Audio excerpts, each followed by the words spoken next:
जी नाज़रीन, आज हमारे साथ मौजूद हैं मुस्लिम लीग नून के बड़े जरी बहादुर रहनुमा। सिंध से इनका ताल्लुक है। पेशे के एतबार से वकील हैं, साबिक सेनेटर भी हैं और वोट को इज्जत दो के नारे को बुलंद करने की वजह से अकूबत में भी रह चुके हैं। इनकी एक तकरीर बड़ी मारूफ हुई थी और उसकी वजह से इन पे कंटेम्प्ट का भी इल्ज़ाम लगा था और उसके बाद इन्हें कैदोबंद की सोबतें भी बर्दाश्त करना पड़ी। आप सब उनके नाम से वाकिफ हैं। हमारे साथ मौजूद है निहाल हाशमी साहब। निहाल साहब, आपका बहुत शुक्रिया, आप हमारे साथ इस प्रोग्राम में शरीक हुए। जी, बिस्मिल्लाहिर्रहमानिर्रहीम। बहुत शुक्रिया आपका कि आपने मुझे मौका दिया कि आपके साथ इस प्रोग्राम में मैं बात कर सकूं। अच्छा निहाल हाशमी साहब, वो जो तकरीर आपकी बड़ी मारूफ थी और जाहिर है वो जब्र के खिलाफ थी, नाइंसाफी के खिलाफ थी, उस बात को काफी अरसा बीत गया है। क्या ये कहना दुरुस्त है कि जिस मकाम पर निहाल हाशमी उस वक्त खड़ा था, आज भी निहाल हाशमी वहीं पे खड़ा है? अमार भाई, कल भी वहां पे था, आज भी हुआ और आइंदा भी वहीं पे खड़ा रहूंगा इंशाल्लाह, अगर एनी मेरे रब ने चाहा। Any regrets? No sir, no regret. अच्छा निहाल साहब, मुझे ये बताइए, अब मुस्लिम लीग नून के हवाले से मैं कुछ बात करना चाहता हूँ। आप लोगों ने मियां साहब के साथ मिलकर बड़ी दलेरी के साथ वोट को इज्जत देने का नारा बुलंद किया। इस बात को बहुत अरसा हो गया है, मुझे क्यों निकाला, जीटी रोड की तहरीक और उसके बाद वोट को इज्जत दो। तो क्या मुल्की हालात में उससे कोई फर्क पड़ा है? यकीनन बहुत ज्यादा फर्क पड़ा है। देखिए, वोट को इज्जत तो एक फिलॉसफी है। हम्म। मैं थोड़ी सी तारीख का तालिब इल्म हूँ, थोड़ा सा आपका वक्त लूंगा। हम्म। जब हम बर सगीर हिंद पाक की तारीख को पढ़ते हैं तो हमें नजर आता है कि जब हमारे पास अंग्रेज आते हैं और बर सगीर को अपना गुलाम बनाते हैं, हम्म। मगर अंग्रेज जहां से आते हैं वहां पे वोट को इज्जत होती है सही। और उनकी पार्लियामेंट जो है वो ईस्ट इंडिया कंपनी भी बनाती है और that was all with the permission. और जब हमें आज़ादी की हम जब जद्दोजहद शुरू करते हैं तो मैं किसी भी जद्दोजहद को डिस्कार्ड नहीं कर रहा हूँ। हम्म। उलमाए हक ने बहुत अच्छी जद्दोजहद की, हम्म। आज़ादी के मतवाले फ्रीडम फाइटर्स ने बहुत अच्छी जद्दोजहद की, बहुत सारी जानों का नजराना पेश किया। सैयद अहमद शहीद बरेलवी से लेके पीर साहब पगारा और पंजाब में बेशुमार इस तरह से फ्रीडम फाइटर्स रहे हैं, बहुत सारे इलाकों में रहे। मगर जब हमारी जद्दोजहद 1940-23 मार्च के बाद शुरू होती है हम्म। और उस जद्दोजहद के नतीजे में हम्म। हमें एक हक दिया जाता है कि बर्रे सगीर के मुसलमान अपना पर्ची, अपना मैंडेट, अपने वोट का इस्तेमाल करें ताकि वो पता चले कि वो ब्रिटिश इंडिया के साथ रहना चाहते हैं या इंडिया के साथ रहना चाहते हैं या अपना एक आज़ाद और खुद मुख्तार मुल्क बनाना चाहते हैं। तो देखें, तारीख में एक अनहोनी वाकया होता है। हम्म। हिंदुस्तान सदियों से हिंदुस्तान था, हजारों साल से हिंदुस्तान था। चाइना हजारों साल से चाइना है, बरतानिया हजारों साल से बरतानिया है, अरब मिस्र हजारों साल से मिस्र है, ईरान हजारों साल से ईरान है। पाकिस्तान कहीं नहीं था। सही। पाकिस्तान का जन्म होता है और वो सही। जन्म देता है वोट। हम्म। वो वोट जो कि बर सगीर के मुसलमानों ने बाबा कौम कायद आजम मोहम्मद अली जिन्ना के हुक्म पे, ईमा पे, उनके लीडरशिप के अंडर जब वोट डालते हैं तो हिंदुस्तान के वतन से एक नया मुल्क जन्म लेता है। ये इट क्रिएट्स एन हिस्ट्री। हम्म। दुनिया में ऐसी हिस्ट्री नहीं हुई थी इससे पहले। सही। मुल्क थे, उनके नाम बदल जाते थे। कभी कोई आके हमलावर उस पर हमलावर होता था, जब वो वापस जाता था तो वो वापस चला आता था। मिस्र मिस्री रहता था, सही। खा उस पर कोई भी काबिज हो जाए। सही। इराक इराकी रहता था, तुर्क तुर्क रहता था, रशिया रशिया रहता था, जर्मन जर्मन रहता था, पोलैंड पोलैंड रहता था। फ्रांस में अगर जर्मन घुस गया तो फ्रांस का नाम चेंज नहीं हुआ, फ्रांस हम्म। फ्रांस रहा। जो काबिज फौजें होती हैं वो वापस चली जाती थी। सही।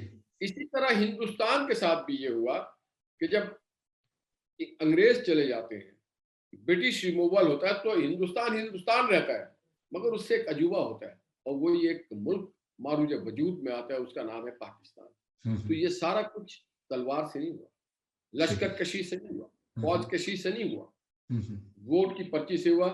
जब मैंडेट दिया बरसगीर के मुसलमानों ने, ये भी एक बड़ा अजीब मैंडेट है, जो हिस्से आज पाकिस्तान में नहीं है, वहां के असेंबली, मसलन बॉम्बे प्रेसिडेंसी में जो मुस्लिम वोटिंग थे वो 40 सीट्स थे, 40 के 40 सीट्स पाकिस्तान के हक में आए।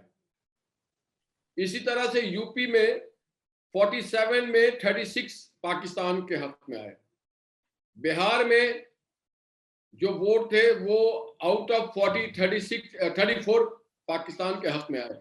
जहां जहां पे मुस्लिम माइनॉरिटी एरियाज थे और जो यहाँ कोई कम बेश हुआ उसको मिलाने का, हाँ सिंध और बंगाल ने हमारे हक में पूरी वोट दे दी। इनके दोनों असेंबलियों ने करारदाद पास की कि हम पाकिस्तान के साथ जाना चाहते हैं, तो फिर वो पाकिस्तान के साथ आ गए। केपी में चूंकि असेंबली का हमारा वो नहीं था तो वहां पे रेफरेंडम हुआ। हर जगह आप देखें है क्या, वोट है।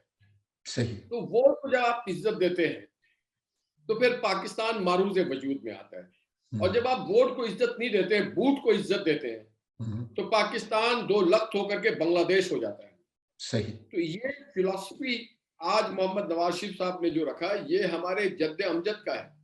मुस्लिम लीग के जो जद्द अमजद थे, जो बरसगीर के मुसलमान हिंद थे, जो लोग 1940 में आके जमा होते हैं और वो कहते हैं हमें एक रियासत चाहिए, एक मुल्क चाहिए, और उसका रास्ता वो एक माइलस्टोन बना देते हैं, वे फॉरवर्ड होता है पाकिस्तान का, और वो इलेक्शन में हम उसे, इसलिए वोट को इज्जत दो, हर रोज मजबूत होगा। हाँ ये जरूर हुई है कि माजी में कोताहियां और गलती हुई। मसलन 23 मार्च 1940 के बाद से आज भी और आइंदा ता क़यामत जो अकाबिरीन पाकिस्तान जब जिस दौर में हो, उनका फर्ज बनता है कि वो 23 मार्च को असेंबल हो मीनारे पाकिस्तान पे, उस याद को, उस रिवायत को ताजा करें जो पूरे बरसगीर से लोग आए थे। कहाँ मद्रास, कहाँ केरला, कहाँ यूपी, कहाँ सीपी, कहाँ बिहार, कहाँ असम, कहाँ बंगाल, वो सब पाकिस्तान जमा होते हैं लाहौर। और जिनको पता होता है कि उनके सरजमीन पे पाकिस्तान नहीं बनेगा, वो भी जमा होते हैं और वो कहते हैं हमारे सर, मैंने अखुवत देखे आप, वो कहते हैं हमें भले आजादी ना मिले मगर मेरे उस मुसलमान भाई को मिलना चाहिए जहां पे मेजोरिटी ऑफ मुस्लिम्स हैं। सही। और वो उनकी जो कोशिश और काविश होती है, उससे दुनिया का सबसे बड़ा इस्लामी मुल्क मारूज वजूद में आता है। अच्छा निहाल साहब, मैं 1 मिनट के लिए आपको रोकूंगा। मैं बहुत इंटरेस्टेड हूं आपसे ये तारीखी बातें सुनने के। आपने कहा 47 में एक बहुत बड़ा अजूबा हुआ कि वोट की इज्जत से पाकिस्तान तख्लीक हुआ। आपके ख्याल में उससे बड़ा अजूबा ये नहीं हुआ कि 74 साल हो गए उस पाकिस्तान को बने हुए, तो वहां पर तो वोट को इज्जत नहीं दी गई? और वो क्या वजूहात हैं? मतलब इसमें एस्टेब्लिशमेंट भी है, जुडिशरी भी है, मीडिया भी है, पॉलिटिकल पार्टीज भी हैं। किन वजूहात की बिना पर 74 साल में पाकिस्तान जो वोट की बुनियाद पर बना था, वहां वोट को इज्जत नहीं दी गई? ऐसे ही है जैसे हमारे दीन इस्लाम में आप सल्लल्लाहु अलैहि वसल्लम, कुरान मजीद के बाद आप सल्लल्लाहु अलैहि वसल्लम की उस्वा हसना को हम फॉलो करने के बजाय अपने अपने हमने तरीका ढूंढ लिया, सब खुद अपना अपना डिजाइन कर लिया और फिरके पे फिरके बनते चले गए। इसी तरह पाकिस्तान में हुआ है। हमने मोहम्मद अली जिन्ना बाबा कौम की 3 बातों को, उस पर हमने तवज्जो नहीं दी। एक, उन्होंने कहा था कि पाकिस्तान एक इस्लामी लिबरल मुल्क होगा, मुल्लायत नहीं होगी इसमें, फेरोक्रेसी नहीं होगी। इस्लाम सबसे लिबरल मजहब है और इस्लाम मजहब नहीं एक दीन है। दूसरा, उन्होंने कहा था पाकिस्तान जमहूरी मुल्क होगा, पार्लिमानी निजाम होगा। ठीक। तीसरा, उन्होंने कहा मुख्तलिफ औकात में, मुख्तलिफ ओकेजन पे, कि पाकिस्तान सरमायादारों और जागीरदारों के लिए नहीं बल्कि उन अप्रेस्ड क्लास के लिए बनाया गया है जिनको ब्रिटिश राज में और कांग्रेस की हुकूमत में वो मौके नहीं मिले तिजारत के, तालीम के, सेहत के, ज़राअत के। अब जब उनका अपना मुल्क होगा, अपना निज़ाम होगा, तो जो सप्रेस क्लास है पाकि मुसलमानों की, उसको ऊपर आने का और आगे आने का मौका मिलेगा। बदकिस्मती से जो बानियान पाकिस्तान थे वो बहुत जल्द चले गए और बदकिस्मती से जो अपर क्लास था उन्होंने जौक दर जौक पाकिस्तान में मुस्लिम लीग को ज्वाइन कर लिया। जो यूनियनिस्ट थे वो भी आ गए, जमीयत उलमा हिंद वाले भी आ गए, दीगर सारी जमातें आ गए और उन्होंने पार्टी को टेक ओवर कर लिया और इख्तिदार की जंग शुरू हुई। और फिर उनका जो ब्रिटिश ब्यूरोक्रेसी छोड़ के गए थे अफसरशाही, उसने एक कदम और आगे बढ़ के अफसरशाही की। ये रेड कारपेट बिछाने लगे। इन्होंने वो डीसी हाउस को नहीं छोड़ा, वो एसपी हाउस को नहीं छोड़ा, वो कमिश्नर हाउस को नहीं छोड़ा, वो प्रोटोकॉल नहीं छोड़े जो वतीरा और तरीका कायदे आज़म ने कभी प्रोटोकॉल नहीं लिया। गवर्नर जनरल जियारत में बीमार है तो उनके गार्ड के लिए कोई बटालियन नहीं खड़ी थी वहां पे, या उन्होंने पूरे हॉस्पिटल को बुला के जमा नहीं किया था। सिर्फ एक डॉक्टर इलाही बख्श साहब उनके साथ थे और वो अपने जिंदगी को बड़ा सादा बना के रखा हुआ था। उन्होंने ये नहीं कहा था कि जी जब मैं कराची ट्रेवल करके आऊं तो एक नहीं 6 एम्बुलेंस और प्रोटोकॉल हो।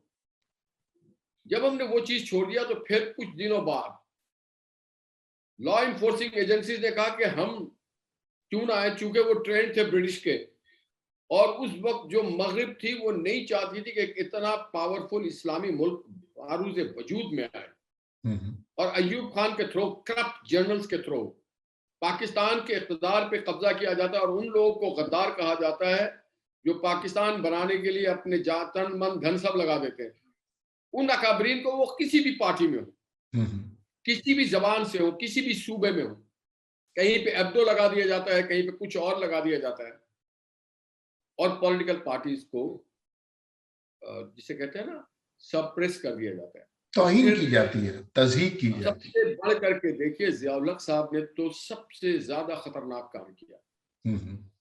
जिस मुंतशिर मैंने 20-25 सूबे और 20-25 मुख्तलिफ बरादरियों के लोगों को उन्होंने जमा करके मुस्लिम लीग में ले आए। ज़िया-उल-हक ने 85 का जब इलेक्शन किया तो उन्होंने कहा नॉन पार्टीजन होगा। जी, वो सबसे बड़ा नुकसान हुआ। कोई जाट के नाम से लड़ रहा है, कोई गुज्जर के नाम से लड़ रहा है, कोई आराई के नाम से, कोई सैयद, कोई कुरैशी, कोई मलिक, कोई खान, कोई पठान, कोई अंसारी, कोई कुरैशी।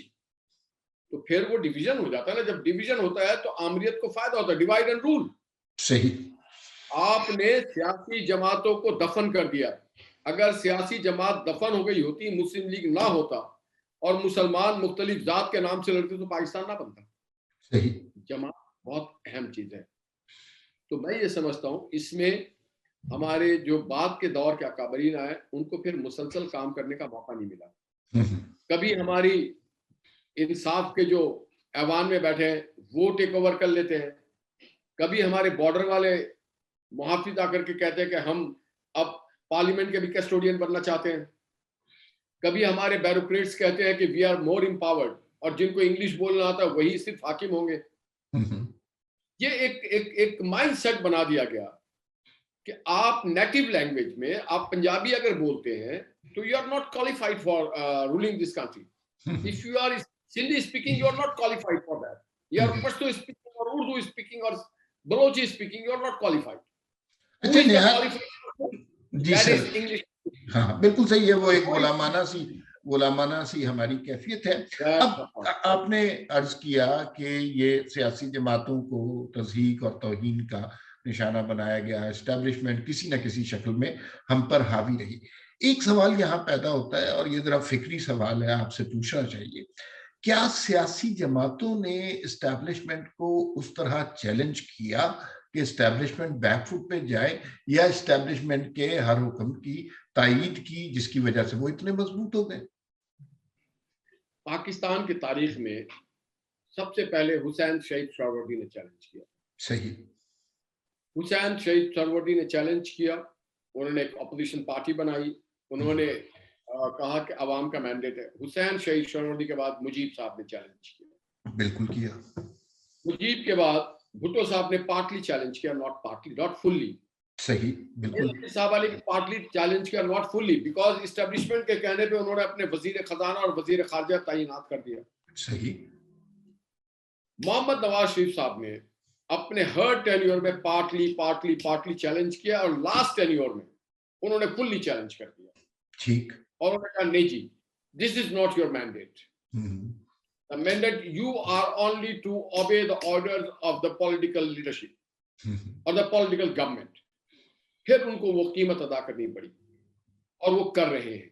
लेकिन उसका फर्क देखिए, तो मेरा जो पहला सवाल था, थ्योरेटिकली तो आप कह सकते हैं और जाहिर है पार्टी का बयानिया आपने देना है और आप कहेंगे कि बहुत ज्यादा तब्दीली हुई, लेकिन प्रैक्टिकली अगर हम देखें तो वही हाइब्रिड निजाम है, वही इस्टेब्लिशमेंट है, वही अदलिया है, उसी तरह का मीडिया है। तो आपकी जमात ने वोट की इज्जत को दो का नारा बुलंद करने से प्रैक्टिकली तो कोई चीज तब्दील नहीं की। हमने जब इक़्तिदार हमें मिलता है, हमारी बदकिस्मती ये होती है कि हम तमाम अपनी तवज्जो मरकूज कर देते हैं इक़्तिदार पे, पार्लियामेंट पे, गवर्नमेंट पे। हम भूल जाते हैं कि जनाब हमारी एक पार्टी भी है जिसके कंधे पे हम यहाँ पे आए हैं, और पार्टी उस वक्त तहस नहस हो जाती है। और हमेशा जो अप्रेस क्लास होता है, गरीब क्लास होता है, कमजोर तबका होता है, स्टूडेंट होता है, मजदूर होता है, सहाफ़ी होता है, वो बहुत पीछे चला जाता है। सही। और होता ये है कि हम उनको ऑनरशिप, आपको पता है बदकिस्मती क्या हुई है?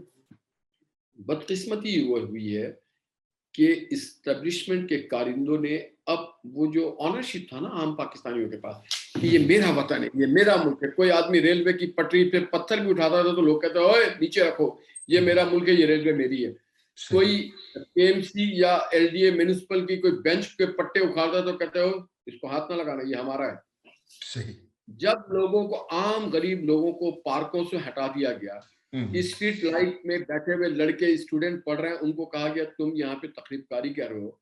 कोई पार्क में लेटा हुआ उसको पकड़ करके आप अंदर कर देते हैं। जब आप पाकिस्तान के अवाम को ये कहते हैं कि तुम्हारा कोई ताल्लुक नहीं, बस तुम यूं ही हो, तो वो जो अटैचमेंट होती है रियासत के साथ, आम आदमी की हुकूमत के साथ हो ना हो, रियासत के साथ होती, वो डिटैच्ड हो गया। जब वो डिटैच्ड हो गया है, अब ये कहा जाता है कि तुम बस खामो, हम हैं, जो हम सरकार है वही रियासत है। सही। रियासत अलग चीज है, सियासत और सरकार अलग चीज होती है। बिल्कुल सरकार आती और जाती, रियासत हमेशा कायम और दायम रहता है। मगर मुख्तलिफ इदारों ने कहा कि नहीं, हम ही रियासत है, हम ही हुकूमत है, हर चीज हम है। उससे पाकिस्तान के लोग बहुत डिटैच्ड हो गए। वो सिर्फ अब अपना टाइम पास कर रहे हैं, अपने और अपने बच्चों के लिए रोजी रोटी, उनका कोई ताल्लुक नहीं रहा। अब अमार मसूद को अगर हर बार कहा जाए कि तुम नापसंदीदा हो इस रियासत के लिए, तुम्हारे कॉलम्स, तुम्हारे आर्टिकल्स, तुम्हारे प्रोग्राम्स रियासत को मजबूत नहीं करें, तुम होते कौन हो? ये बंदा होगा, ये जो हमारा पैट है। अमार मसूद फिर अपनी रोजी रोटी पे प्रोग्राम करेगा। अमार मसूद के भी फैमिली है, उसकी भी घर है, उसके भी बच्चे हैं, उसकी भी जरूरियात है। तो ये डिलिबरेटली डिटैच किया जा रहा है। आपने देखा होगा जब सन 65 में जंग हुई तो पूरी कौम सीसा पिलाई हुई दीवार बन के खड़ी होगी, बॉर्डर पे पहुंच गई। आपने देखा होगा कि जब 71 में हुआ तो थोड़ी हमें मायूसी हुई, उस तरह से लोग उभर के नहीं आए, उन्होंने नहीं कहा कि हुआ क्या हमारे साथ, लोग सत्ते में आ गए। वेरी रिसेंटली आपने देखा होगा जब डॉक्टर कदीर का इंतकाल होता है, ना उनको सरकारी प्रोटोकॉल मिलता है, ना आम आवाम को उनसे मिलने की इजाजत दी जाती है। जब आप हमारे कौमी हीरोज से हमें दूर कर देंगे, मैंने क्या सिर्फ क्रिकेट मैच में आप स्टेडियम भरे इसलिए पाकिस्तान के लोग रह गए? नहीं, क्रिकेट मैच देखना आपका शौक हो सकता है, पाकिस्तान से इजहार यकजहती क्रिकेट के थ्रू नहीं होता है। बिल्कुल सही। पाकिस्तान से इजहार यकजहती उसके जर्रे जर्रे से हमारी अटैचमेंट से होता है। ठीक। आम आदमी, कॉमन आदमी को हम जब ऑनरशिप नहीं देते हैं, हमने कॉमन आदमी से पाकिस्तान छीन दिया है। बहुत अच्छी बात है, बहुत अच्छी बात की आपने। जब कोई आदमी सिंध से इस्लामाबाद जाता है तो पूछते कौन हो तुम, उसने कहा मैं कराची से हूँ, सक्कर से हूँ, नवाबशाह से। कहा अच्छा सिंधी हो, आईडेंटिटी कार्ड दिखाओ, क्यों आए हो इस्लामाबाद? कोई लाहौर से कराची आता है, हम कहते हैं क्यों आए जी कराची तुम? अब वो कहता है मैं अपने मुल्क को देखने आया हूँ भाई, मेरा मुल्क है। वो कहता नहीं वापस जाओ। कोई केपी से आता है पंजाब, कहता हो भाई क्यों आए? कोई अगर तुर्बत से आ जाए लाहौर या कराची या इस्लामाबाद, तो बलोच का क्या काम? ये तहकीक बात तो नहीं है। हमने लोगों को ब्रैकेट कर दिया। खुदा का वास्ता है, जिनका मुल्क है उनको मुल्क की मोहब्बत और उससे वाबस्तगी को चैलेंज मत करें। बिल्कुल सही है। अच्छा निहाल हाशमी साहब, इतनी बड़ी तहरीक शुरू की नवाज शरीफ साहब ने, गुजरांवाला के जलसे में नाम भी ले लिए और उसके बाद जीटी रोड पे भी जो उन्होंने गुफ्तगू की, बड़ी इंपॉर्टेंट गुफ्तगू थी। उससे ये बात तो सही है कि एक शऊरी तब्दीली आई है। आपको जाहिर है आप पॉलिटिशियन हैं, आपको मेरे से बहुत ज्यादा इस बात की समझ होगी कि एस्टेब्लिशमेंट का जो रोल है वो अदालतों के जरिए या कानूनी मूशगाफियों के जरिए नहीं तब्दील होने लगा। उसके लिए अवाम, अगर आप कहते हैं कि अवाम ताकत का सरचश्मा है, तो अवामी ताकत से ही उस रोल को कम किया जाएगा। अवाम को इकट्ठा करने में आप लोग नाकाम रहे।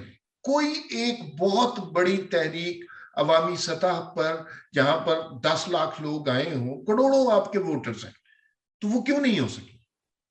उसकी एक वजह है, उसकी वजह यह है अमार साहब, 85 के नॉन पार्टी इलेक्शन के बाद असली सियासी कारकुन, मसलन जो स्टूडेंट यूनियन से आते थे, ट्रेड यूनियन से, किसान यूनियन से, जर्नलिज्म से आते थे, अब मिनहाज बनना क्यों नहीं पैदा होता है? सही। आपसे सवाल, वो लोग डिटैच्ड हो गए। अब कौन आ गए पार्लियामेंट में? फिर से वही जमींदार, फिर से वही मुफाद परस्त, जो लोग सियासत को तिजारत समझते हैं, वो पार्लियामेंट में आके बैठ गए। निहाल भाई, आपने अब उन्हें आप टिकट मुझे, दिए ना, टिकट दिए तो वो आए ना, ऐसे तो नहीं आ गए। हमने हमने टिकट जरूर दिए, क्योंकि जो हमारे सरकारी इदारे हैं, उन्होंने आम आदमी को इलेक्शन, देखिए इलेक्शन कमीशन भी इसमें नाकाम रहा कि हम्म, अगर आपने मैक्सिमम लिमिट ऑफ अखराजात रखते हैं 10 लाख और लोग हम्म, 10 करोड़ खर्च कर रहे हैं, तो क्या आपने किसी के खिलाफ तादीबी कार्रवाई की? आपने किसी को निशान इबरत बनाया? अभी आपके सामने इमरान खान की फॉरेन फंडिंग केस है, 8 साल से वो जेर तबाह है। कब वो खत्म होगा, कब लोग उससे सबक सीखेंगे? ऐसा नहीं हुआ है।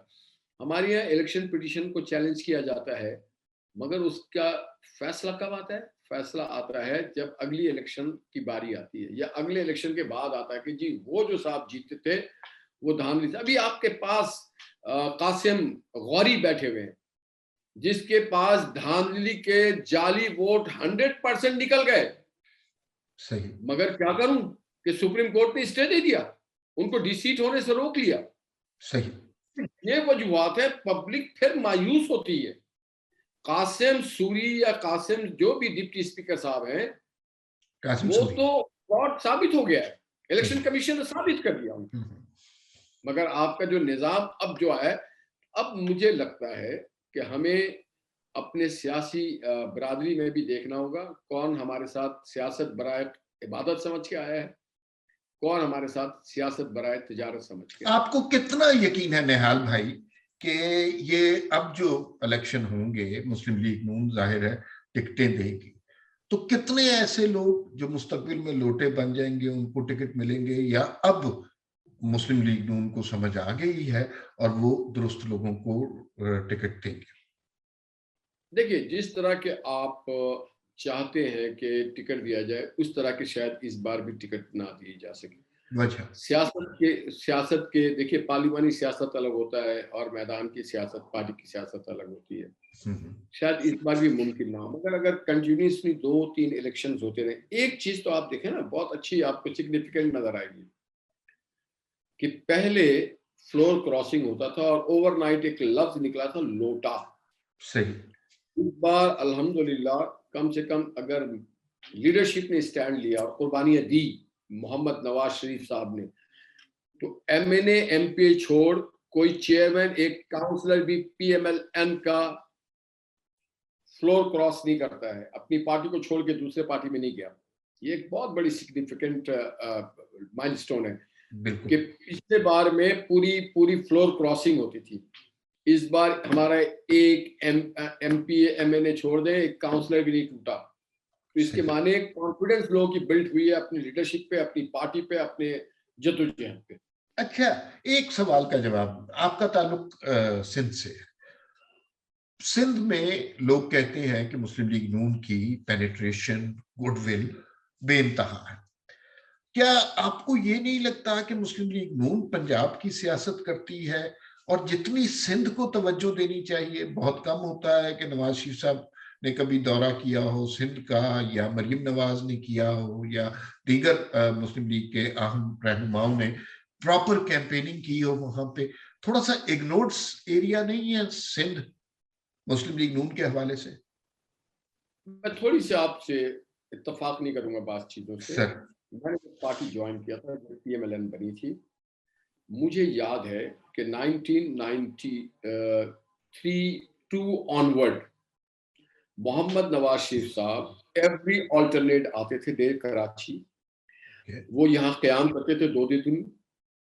वो सक्खर जाते थे, वो नवाबशाह जाते थे, वो मीर बुखास जाते थे, वो जुड्डो जाते थे, वो सक्खर जाते, चप्पा चप्पा में मोहम्मद नवाज शरीफ साहब ने ट्रैवल किया। और उसका रिजल्ट ये हुआ कि 1996 के इलेक्शन में जब रिजल्ट आया तो मुस्लिम लीग नून 97 में सिंध में सियासी अपनी हुकूमत बनाने में कामयाब हुई, जिसमें लियाकत जतोई साहब हमारे वजीर आला बनते हैं। और फिर जब पोस्ट उनको बाहर कर दिया जाता है इख्तिदार से और वो चले जाते हैं सऊदी अरब। फिर एक बात याद रखिए कि एज डिफरेंस भी है। 14 साल बाद जब वापस आते हैं मोहम्मद नवाज शरीफ साहब दोबारा इख्तिदार में, आफ्टर 14 ईयर्स, पूरी एक जिसे कहते हैं ना उम्र कैद काट करके, 99 में वो बाहर किए गए थे और 2013 में वो आते हैं। और 2013 में भी मोहम्मद नवाज शरीफ साहब ने कोई कसर नहीं छोड़ी। उसी दौरान शहबाज शरीफ साहब जो थे वो वजीर आला पंजाब बन गए थे, तो उनकी जिम्मेदारी पंजाब के साथ ज्यादा वाबस्ता हो गई। मरियम बात की बाद में आई है। हाँ, ये बात आपकी ठीक है कि हमारे पार्टी के दीगर अकाबरीन जो है वो नहीं आए, मुसलसल जहाँ पे दौरे नहीं करते रहे। उसके बावजूद मैं आपसे एक अर्ज करूंगा कि 2015 का जो लास्ट इलेक्शन हुआ था बल्दियाती, उसमें अंदरूने सिंध भी पीपल्स पार्टी नंबर 1 थी, मुस्लिम लीग नून नंबर 2 थी। मैं उस वक्त जनरल सेक्रेटरी था सूबे का। सही। और फंक्शनल लीग नंबर 3 थी। और इसी तरह से कराची शहर अर्बन सेंटर्स में एमक्यूएम नंबर 1 थी और पीएमएलएन नंबर 2 थी, पीपल्स पार्टी नंबर 3 थी, जमात इस्लामी 4 था और पीटीआई नंबर 5 पे थे। टोटल 5 सीटें थी उनके पास चेयरमैनशिप की। सही। तो ये जद्दोजहद, मगर ये एक गलत रिवायत हमारी उस वक्त की जो लीडरशिप थी, डिसाइड मियां नवाज शरीफ साहब और दीगर, एक अंडरस्टैंडिंग डेवलप कर ली कि हम बहुत ज्यादा कराची पे तवज्जो दें। और चूंकि कराची में एक नैरो नेशनलिज्म का एक तहरीक शुरू हो गई थी, एमके ने शुरू कर दी थी, अल्ताफ हुसैन ने कहा, एक्सप्लॉइट किया कराची के लोगों को, अर्बन सेंटर्स के लोगों को, कि जनाब आप अपने लोगों को वोट दें। तो फिर उन्होंने कहा कि अपने ऊपर ज्यादा मेहनत करने के बजाय इनको रिटेल प्राइस में नहीं बल्कि थोक में ले रहे हैं। और वो एमक्यूएम के पास आते थे, यही पीपल्स पार्टी ने भी किया। एमक्यूएम के पास आते थे, उनके जितने 20-25 एमएनएज होते थे उनको ले लेते थे, उनको 1-2 वजारतें दे देते थे। ये भी ज्यादा इनको भी कराची में आके मेहनत और सिंध में आने की मेहनत करने की जरूरत नहीं थी। पीपल्स पार्टी को भी यही था कि वो भी ज्यादा अर्बन सेंटर में कराची, हैदराबाद, सक्खर में मेहनत नहीं करते थे। वो पीपल्स पार्टी को शेयर दे देते थे वजारत में 60-40 एमक्यूएम को, एमक्यूएम 40 तो पीपल्स पार्टी 60। इसी तरह से हमने भी किया। ये बात हमें तस्लीम करना पड़ेगा कि हमने पार्टी को फोकस नहीं किया। मैं as long as I was general secretary of Sindh, मैंने कहा ये काम नहीं होगा। हम अपने 1 सीट हमें मिले या 25 सीट मिले, हम अपनी सीट से जाएंगे पार्लियामेंट में।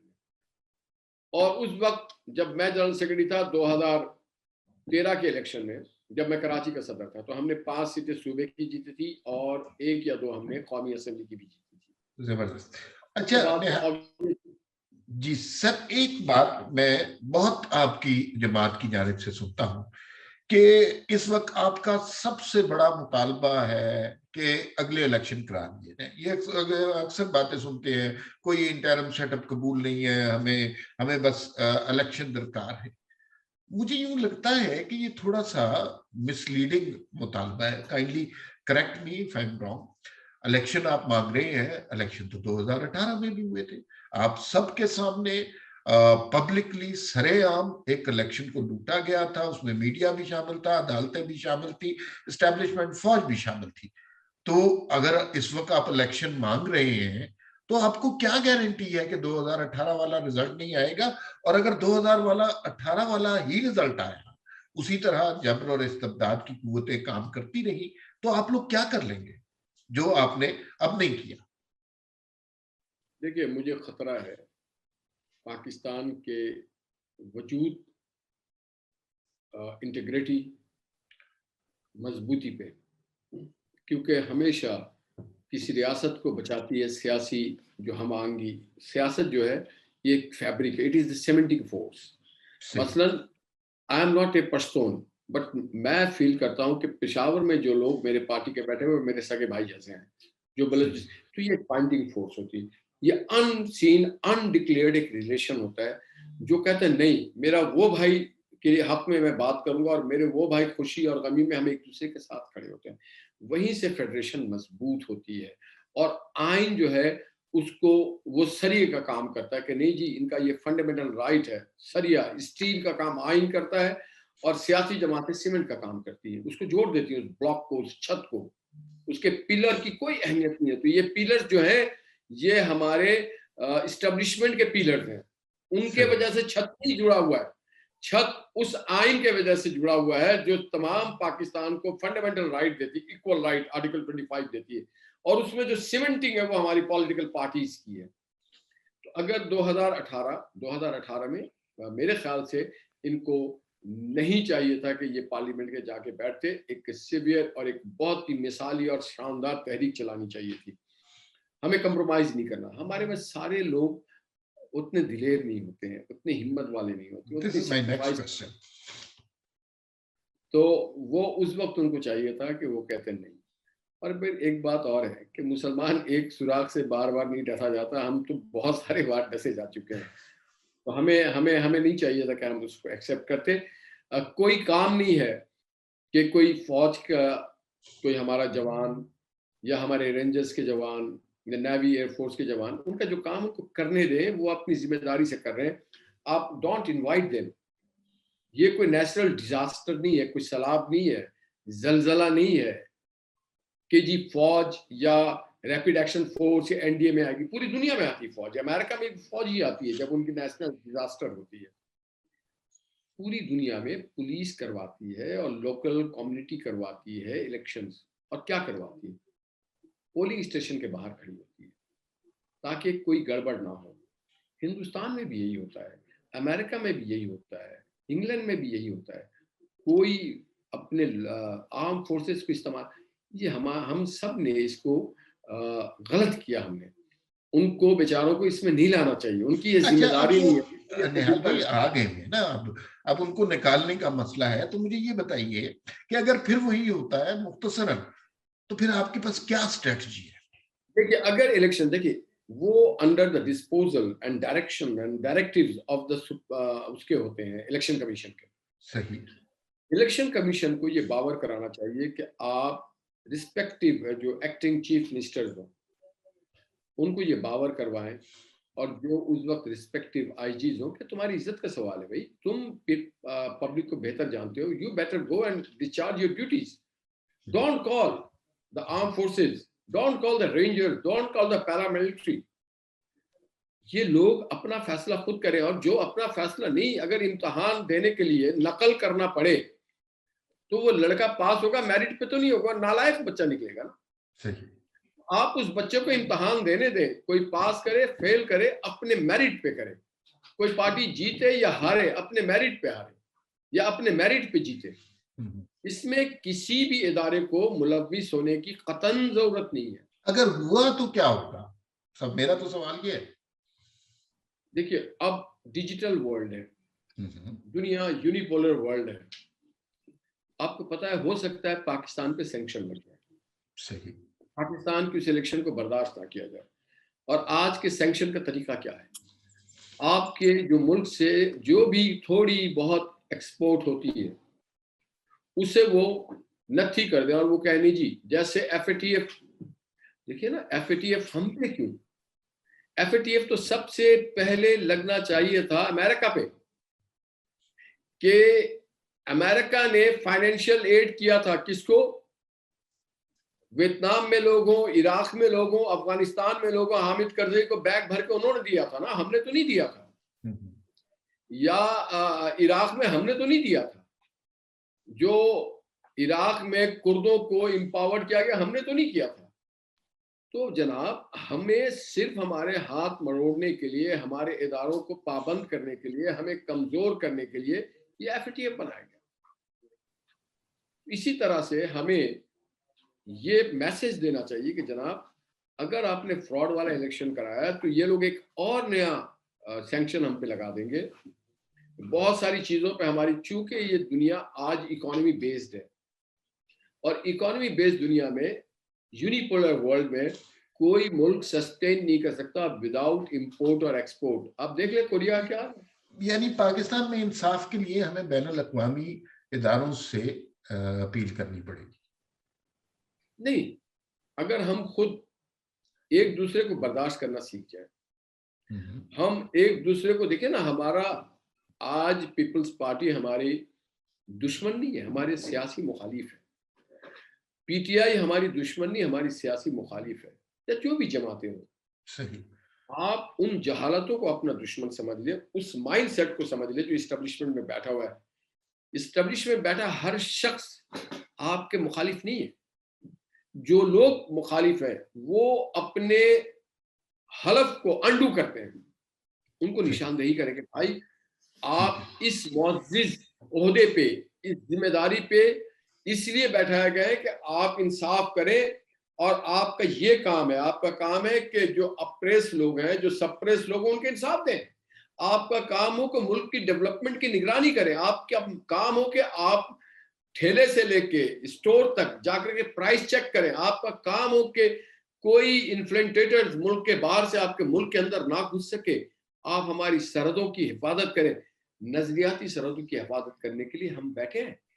आप उस सरहद, और आपकी कोई कमी नहीं होगी, आपकी किसी चीज में हम कमी नहीं आने देंगे। पाकिस्तानी कौम अपना पेट काटेगी।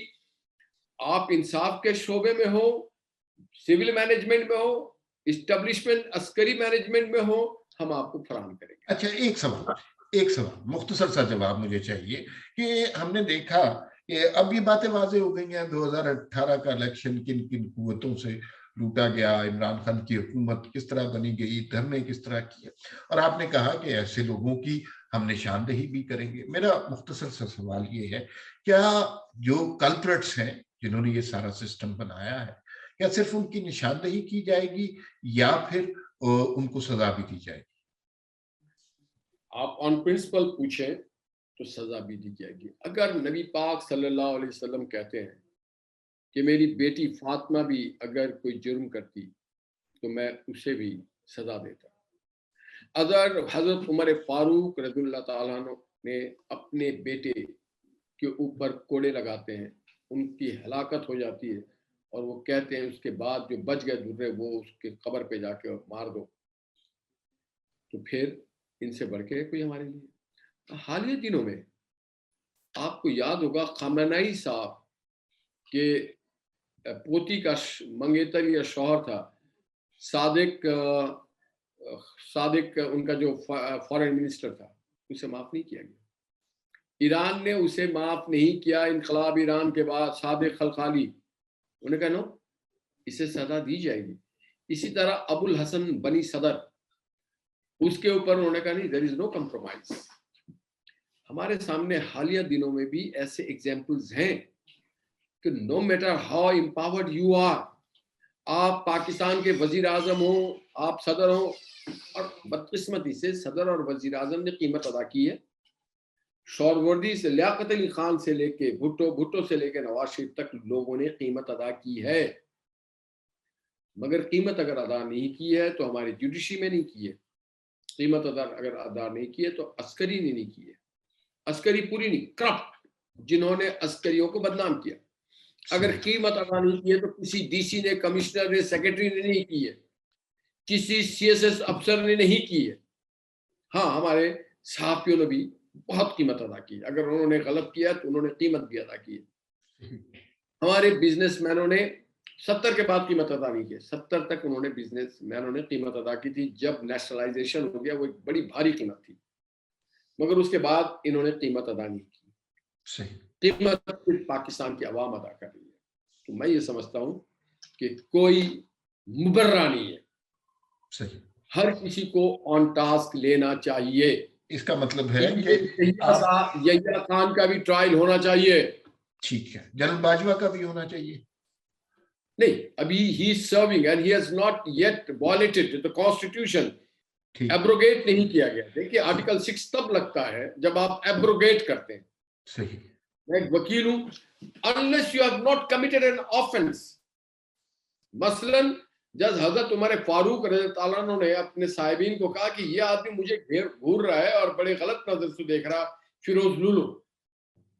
तो साहबियों ने कहा या अमीरुल मोमिनीन आप कहें तो इसको पकड़ लो। उन्होंने कहा नहीं, इसने किया कुछ नहीं है, सही। जब करेगा तो पता होगा ना, आप कैसे किसी के दिल के बिल्कुल सही। इसी तरह से बाजवा साहब ने एब्रोगेट नहीं किया है। सही। आर्टिकल 6 तब लगता है जब आप एब्रोगेट करते हैं सही। आखिर में कॉन्स्टिट्यूशन। निहाल हाशमी साहब, बिल्कुल दुरुस्त है। 2-3 सवाल आखिर में हाँ, और ये मुख्तस जरूर है, ये जरूर है। अगर कहीं पे मिसयूज ऑफ पावर और कोई कोर्ट ऑफ इंक्वायरी किसी भी शख्स के खिलाफ पार्शियली या इम्पार्शियली एक रिपोर्ट, एक फाइंडिंग आती है, देखिए इंसाफ और हमारे मुल्क की अदालती निजाम शवाहिद मांगती है, गवाही मांगती है। सही। अगर आती है तो nobody is above the law. ठीक है, ठीक है। अच्छा, 2 सवाल आखिर में। पहला सवाल ये, क्या 23 मार्च को लॉन्ग मार्च हो रहा है और उसमें उससे पहले कोई बड़ी तब्दीली देख रहे हैं आप? मुख्तसर जवाब सर। यकीनन लॉन्ग मार्च हो रहा है, ये तो हमारा हक है। जो सिविलियन क़यादत जिन्होंने 23 मार्च को ज्यादा ऑर्गेनाइज करना चाहिए, मालूम है ये तो 84 में ज़ियाउल हक साहब ने, मैं कहता हूँ फौजी मार्च भी हो, बताएं हम सब एक चल रहे हैं। ये 84 में ज़ियाउल हक साहब ने इंट्रोड्यूस कराया था। होना ये चाहिए 23 मार्च उसी जोश और जज्बे से मनाना चाहिए। जो वेटरन पाकिस्तान मूवमेंट के जिंदा रह गए उनको गोल्ड मेडल देना चाहिए, उनको सलाम करना चाहिए कि आप लोगों की कुर्बानियों के वजह से हम आज जैसे भी आजाद हैं, हम आजाद हैं। सही। किसी को भी पाबंदी नहीं कर लगा सकते आप। 23 March is meant for entire Pakistan. Very कोई ट्रू। किसी पे पाबंदी नहीं लगा। Very true. अच्छा, लास्ट क्वेश्चन सर। आज चीफ जस्टिस नए आए हैं, उन्होंने अपना हल्फ उठाया है, गार्ड ऑफ ऑनर भी उन्हें दिया गया है। उनकी तैनाती के हवाले से या उनसे आपकी क्या तवक्कुआत हैं, या इस मौके पर आप क्या पैगाम देना चाहते हैं? मैं ये समझता हूं कि किसी सिविल और जुडिशियल ऑफिशियल्स को गॉड ऑफ ऑनर पे नहीं जाना चाहिए। सही। उनका गॉड ऑफ ऑनर क्या है? उनका गॉड ऑफ ऑनर है कि मैक्सिमम, कल मैं एक इंडियन जज को देख रहा था के चंद्रू, आप जरा देखिएगा, उस पर एक इंडियन फिल्म भी बनी है, जय भीम। आप रिलीफ कितना देते हैं लोगों को? हाउ मेनी 96,000 केस उस आदमी ने डिस्पोज ऑफ किया था, 96,000 केसेस। तो हम आपके प्रोटोकॉल से आपको शनाख्त नहीं करते, आपके जजमेंट से आपको शनाख्त करेंगे और इंसाफ पे मुबनी हो। इंसाफ का तराजू झुकना नहीं चाहिए। तो आपकी क्या तवक्कुआत है? मुझे ज्यादा तवक्को नहीं है, वजह? Very frankly speaking. मुझे तवक्को नहीं है जो लोग अपने ब्रदर जजेस को इंसाफ ना देके। आज भी शौकत अजीज इंतजार कर रहे हैं, वो इंतजार कर रहे हैं कि मुझे इंसाफ कब मिलेगा। वो एक हमारे पास मॉडल है। अगर शौकत अजीज को इंसाफ नहीं मिल रहा तो हमें कब, क्यों? वो उनकी रिटायरमेंट का डेट गुजर गया, अब वो कुछ भी नहीं कर पा रहे। कोई कभी सोचे कि उनके बच्चे क्या खाएंगे? सही। वो सरमायादार नहीं है, उनके भी घर में बिजली जल रहा होता है, उनको भी पेट्रोल खरीदना पड़ता है, उनको भी आटे खरीदने पड़ते हैं। उनकी तनख्वाहें अब 15 लाख नहीं है। हमारे सबसे प्रिविलेज क्लास हमारे जजेस हजरात हैं, बहुत ज्यादा प्रोटोकॉल है, 15-15 लाख। और मैं सलाम करता हूँ सारे जजों को जिन्होंने कहा हम 15 लाख तनख्वाह लेते हैं, हमें प्लॉट नहीं चाहिए। और किस बात के प्लॉट? मैं एज ए पाकिस्तानी पूछ रहा हूँ। मेरे बड़े भाई फौज में रहे, उनके पास प्लॉट है, मकान है।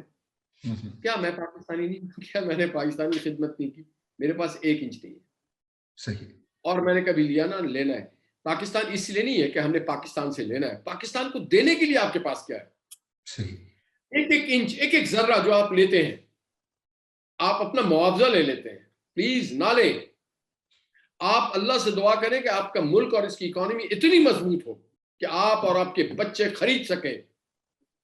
आपकी हैसियत इतनी ताकतवर हो जाए, आपकी इकोनॉमी, कि आपके दस्तरस में हो प्लॉट खरीदना, और पाकिस्तान के सारे शहर अपलिफ्ट हो जाए। हर शहर को वो फैसिलिटी मिले जो इस्लामाबाद को मिल रहा है। तो कोई लोग इस्लामाबाद नहीं आएंगे? पाकिस्तान के देहातों को अपलिफ्ट करें आप, क्यों आएंगे लोग? तो मैं ये समझता हूँ कि प्लॉट नहीं। उन जजों को मेरा सलाम है, मैं सबका फर्दन नाम, जो भी नाम है उसमें, मंसूर शाह साहब हैं, काजी फैज साहब हैं, यहिया अफरीदी साहब हैं, मुनीब अख्तर साहब हैं, सलाम है ऐसे जजों को जिनके दम से खम से पाकिस्तान आबाद है। ऐसे जजेस नहीं जो सादिक और अमीन कहते हैं किसी को। सही, सादिक और अमीन तो दुनिया में एक ही है ना, आप सल्लल्लाहु अलैहि वसल्लम, उसके बिल्कुल बाद कोई सादिक और अमीन। बिल्कुल। इसके बाद इसलिए बात खत्म हो पाकिस्तान गई निहाल भाई, इसके बाद बात खत्म हो गई। मेरे पास अब सिर्फ आपको शुक्रिया कहने के अल्फाज बचे हैं। आपका बहुत शुक्रिया, आप पर हम बहुत फख्र करते हैं। आप जैसे जर्री बहादुर लोग पाकिस्तान के लिए बड़ी रोशन मिसाल हैं, और आप जैसे लोगों को जब देखते हैं तो सिर्फ हमारा नहीं, जमहूरियत का सर भी फख्र से बुलंद हो जाता है। बहुत शुक्रिया। आपकी भी मोहब्बतों का बहुत शुक्रिया। हमारे भाई हमेशा खुश रहें, आबाद रहें और इसी तरह से पाकिस्तान की खिदमत करते रहें और गरीब लोगों की आवाज़ बने रहें। बहुत शुक्रिया जी।